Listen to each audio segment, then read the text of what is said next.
ನಮಸ್ತೆ ಎಸ್ಆರ್ಕಾರ್ ನ್ಯೂಸ್ ವಾಹಿನಿಗೆ ಸ್ವಾಗತ.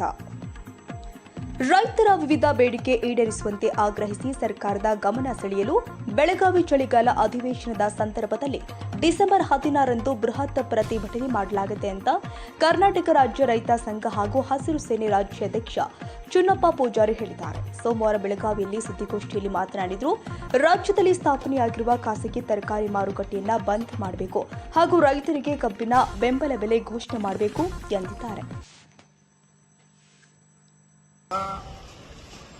ಬಹಳಷ್ಟು ಇವತ್ತು ಸರ್ಕಾರಿ ಏನು ಎಪಿಎಂಸಿಗಳು ಅದಾವು ಸಂಪೂರ್ಣ ಇವತ್ತು ಖಾಸಗೀಕರಣ ಆಗುವುದರಿಂದ ರಾಜ್ಯವ್ಯಾಪಿ ವಿಶೇಷ ಬೆಳಗಾವಿ ಇರ್ಬೋದು, ಮತ್ತೆ ಬೆಂಗಳೂರು ಇರ್ಬೋದು, ಅದೇ ರೀತಿಯಾಗಿ ರಾಮನಗರ ಇರ್ಬೋದು, ಚಿತ್ರದುರ್ಗ ಇರ್ಬೋದು, ಮಂಗಳೂರು ಕೂಡಲ ಇಲ್ಲಿ 5 ಕಡೆ ಇವತ್ತು ಗೌರ್ಮೆಂಟ್ ಎಪಿಎಂಸಿ ಸಾಕಷ್ಟು 80 ಎಕರೆ, ವಿಶೇಷ ಬೆಳಗಾವಿದಾಗ ಒಂದು 80 ಎಕರೆ ಇವತ್ತು ಗೌರ್ಮೆಂಟ್ದ ಎಲ್ಲ ರೀತಿ ಇವತ್ತು ಸವಲತ್ತುಗಳು ಇದ್ದು, ಮಾಳಿಗೆಗಳು ಇದ್ದು, ಇವತ್ತು ಪ್ರೈವೇಟ್ ಬಾಜಿ ಮಾರ್ಕೆಟನ್ನು ಅಲ್ಲಿ ಪ್ರಾರಂಭ ಮಾಡ್ತಕ್ಕಂಥದ್ದು ಆಗೈತಿ.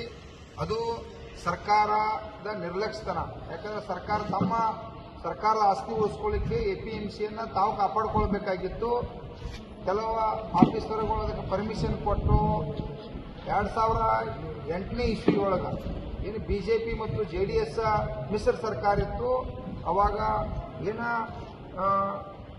87B ಅನ್ನುವಂಥ ಒಂದು ಕಾಯ್ದೆಯನ್ನು ತಿದ್ದುಪಡಿ ಮಾಡ್ತಕ್ಕಂಥದ್ದು. ಆ ಕಾಯ್ದೆ ತಿದ್ದುಪಡಿ ಮಾಡೋದ್ರಿಂದ ಇವತ್ತದ ಮೆಟ್ರೋ ಇರ್ಬೋದು, ಮತ್ತೇನು ಇವ ಖಾಸಗೀಕರಣಕ್ಕೆ ಅನುಕೂಲ ಆಗಲಿ ಅಂತೇಳಿ ಆ ಸಂದರ್ಭದಾಗ ಬಿಜೆಪಿ JDS ಅದು 87B ಅನ್ನೋನ್ನು ತಿದ್ದುಪಡಿ ಮಾಡಿದ್ರು.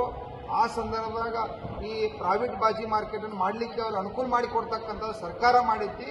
ಅದರಿಂದ ಸುಮಾರು ಇವತ್ತು 5-6 ಜಿಲ್ಲೆ ಒಳಗೆ ಪ್ರೈವೇಟ್ ಬಾಜಿ ಮಾರ್ಕೆಟ್ ಆಗಿ ಗೌರ್ಮೆಂಟ್ ಎಪಿಎಂಸಿಗಳೆಲ್ಲ ಸಂಪೂರ್ಣ ಹಾಳಿಗೆ ಬಿದ್ದವು.